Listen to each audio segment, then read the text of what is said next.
여러분은 어떠신지 모르겠지만 돈에 정말 신중한 사람과 외출해 본 적이 있으신가요? 그냥 구두쇠라기보다는 단돈 1원까지도 정말 의도적으로 쓰는 그런 사람들 말이죠. 그런 사람들이 식당에서 분위기를 완전히 싸하게 만드는 행동을 할 때가 있습니다. 예를 들면 4달러짜리 사이드 샐러드 대신에 수돗물 한 잔과 냅킨만 달라고 종업원에게 묻는 것처럼요. 아니면 브런치를 먹고 나서 23달러짜리 영수증을 1센트 단위까지 정확히 나누려고 계산기를 꺼낼 수도 있죠. 심지어 난방 통풍구에 더 가까이 앉은 사람의 정확한 열에너지 비용까지 계산해 넣으면서 말이에요. 그럴 때면 여러분은 그저 가만히 앉아서 도대체 저 사람은 어떻게 억대 연봉을 버는 걸까 하고 생각하게 됩니다. 이 일은 제가 돈에 어떻게 반응하는지에 대해 생각하게 만들었습니다. 그래서 오늘 우리는 이면에 숨겨진 심리를 낱낱이 파헤쳐 보려고 합니다. 그리고 이 모든 것이 실제로는 돈과 거의 관련이 없다는 사실에 놀라실지도 모릅니다. 금융심리학자인 브래드 클란츠 박사는 그가 돈의 대본이라고 부르는 것을 연구합니다. 이것은 우리가 돈이 무엇인지 온전히 이해하지 못하던 어린 시절에 우리 안에 프로그래밍된 돈에 대한 무의식적인 믿음을 말합니다. 지출에 극도로 신중한 사람들은 종종 돈에 대한 경계 대본이라는 것을 발달시킵니다. 이것은 그들에게 경제적인 재앙이 코앞에 닥쳐왔다고 믿게 만듭니다. 마치 그들의 뇌 안에 돈 알람이 있어서 실제로는 아무런 타격이 없는 아주 작은 지출의 낌새만 보여도 알람이 울리는 것과 같습니다. 연구에 따르면 이러한 현상은 보통 두 가지 원인 중 하나에서 비롯됩니다. 부모님이 돈 때문에 스트레스 받는 모습을 보며 마음의 상처를 입고 자랐거나 아니면 본인 스스로 파산을 겪거나 가족의 사업이 망하는 것을 목격하는 등 경제적인 트라우마를 직접 겪었기 때문입니다. 그래서 이를 해결하기 위해 여러분의 뇌는 무의식적으로 지워지지 않는 마커펜을 들고 2번 다신 안 되라는 서류철에 이것을 분류해 넣습니다.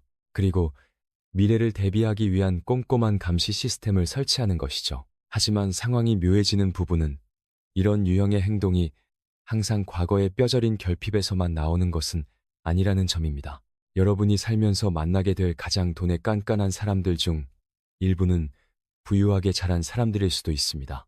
그들의 부모님 역시 매우 검소했을 가능성이 높다는 사실을 깨닫기 전까지는 이 말이 조금 이상하게 들릴 수도 있습니다.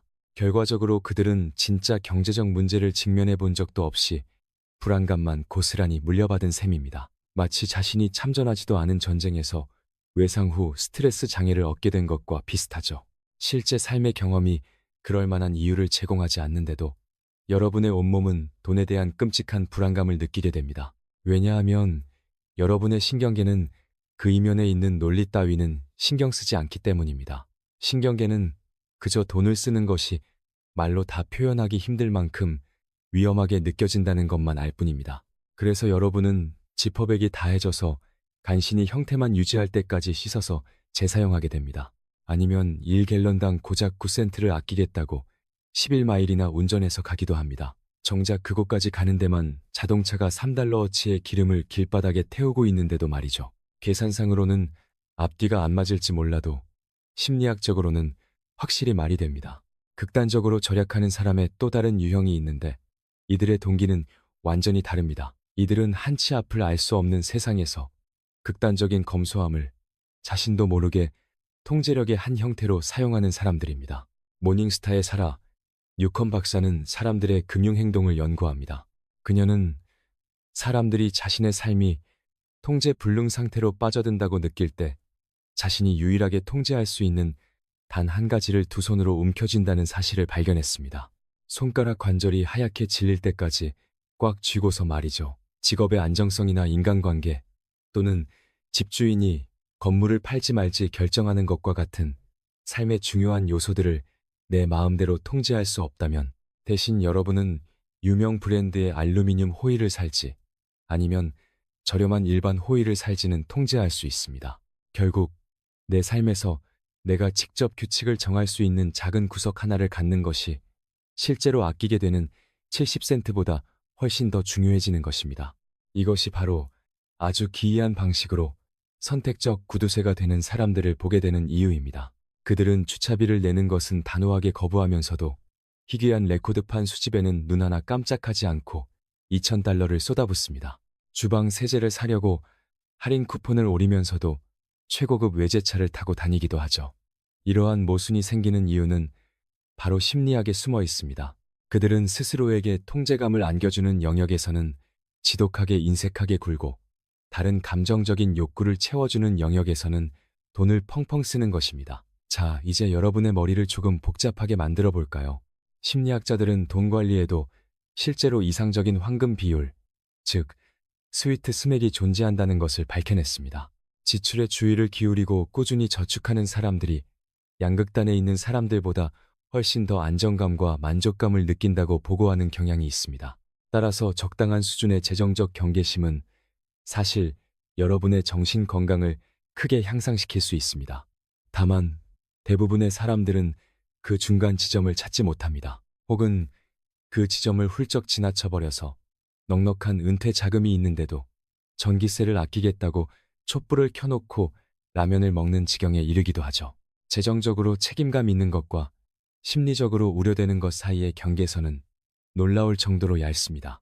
하지만 정말로 여러분의 머리를 띵하게 만들 사실이 하나 더 있습니다.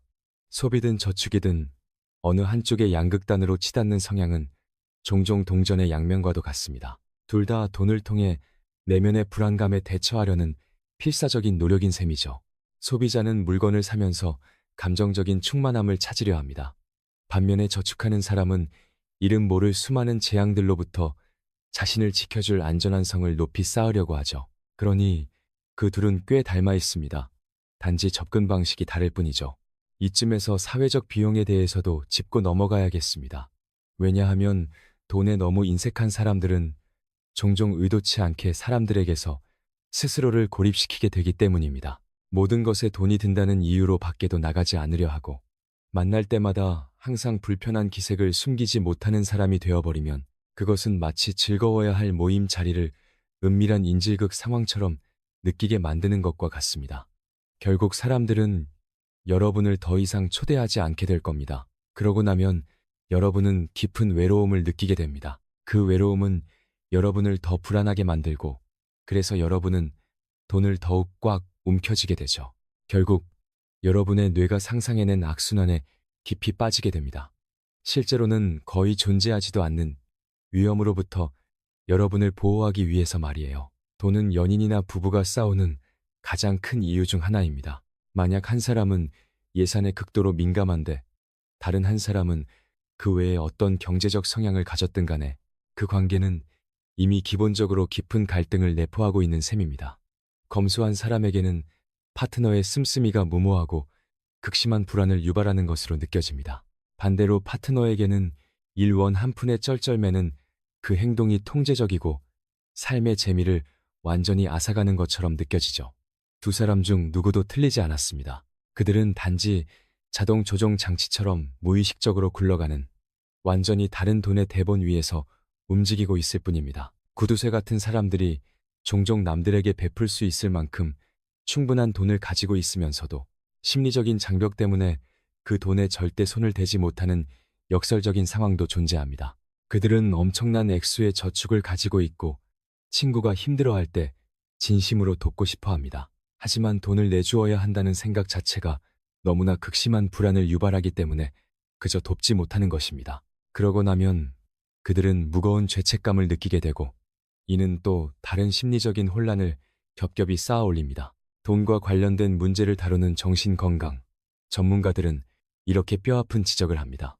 강박적인 저축 행동이 삶의 질을 심각하게 방해하기 시작할 때 그것은 강박적인 소비만큼이나 큰 문제가 될 수 있다고요. 그러한 행동이 당신의 소중한 인간관계를 망가뜨리고 당신이 일상의 즐거움을 누리지 못하게 막는다면 그것은 돈 관리를 잘하는 수준을 넘어서서 전문가의 따뜻한 도움이 필요할지도 모르는 영역으로 선을 넘은 것입니다. 그리고 저를 정말 안타깝게 만드는 부분은 바로 이것입니다.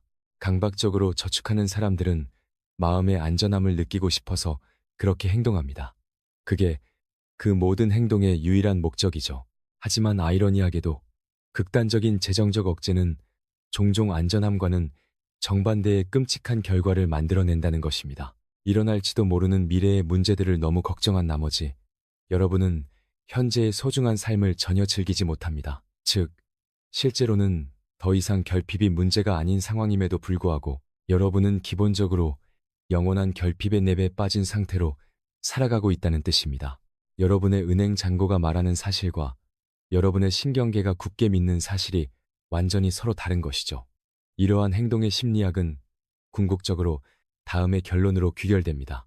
이 문제는 거의 단 한 번도 돈 그 자체에 관한 것이었던 적이 없습니다. 이것은 통제력, 안정감, 불안관리, 대물림된 트라우마에 관한 이야기입니다.